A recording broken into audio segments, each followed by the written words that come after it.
સ્વસ્થ બાળક એ સુખી બાળક છે, પરંતુ આજની ઝડપી દુનિયામાં બાલ્યાવસ્થામાં સ્થૂળતા અને ઓબેસિટી વધી રહી છે, જે મોટેભાગે બિન આરોગ્યપ્રદ ખાવાની ટેવને કારણે છે. આવા વખતે એક સંતુલિત ટિફિન મહત્વપૂર્ણ ભૂમિકા ભજવે છે. બાળકો બીજાનું અવલોકન કરીને શીખે છે, અને જ્યારે માતા-પિતા પૌષ્ટિક ભોજન પેક કરે છે, ત્યારે બાળકો પણ પ્રેરિત થઈને આજીવન સ્વસ્થ ખાવાની આદતો અપનાવે છે. ચાલો જોઈએ કે એક સ્વસ્થ લંચ બોક્સમાં શું સામેલ હોવું જોઈએ. ઉચ્ચ ફાઇબરવાળો ખોરાક, આખા અનાજ જેવા કે ઓટ્સ, બ્રાઉન રાઈસ અને બાજરી સાથે કઠોળ અને દાળ.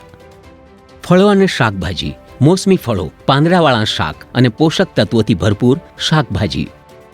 લીન પ્રોટીન, ઈંડા, માછલી, ચિકન અને ટોફુ જેવા છોડ આધારિત પ્રોટીન.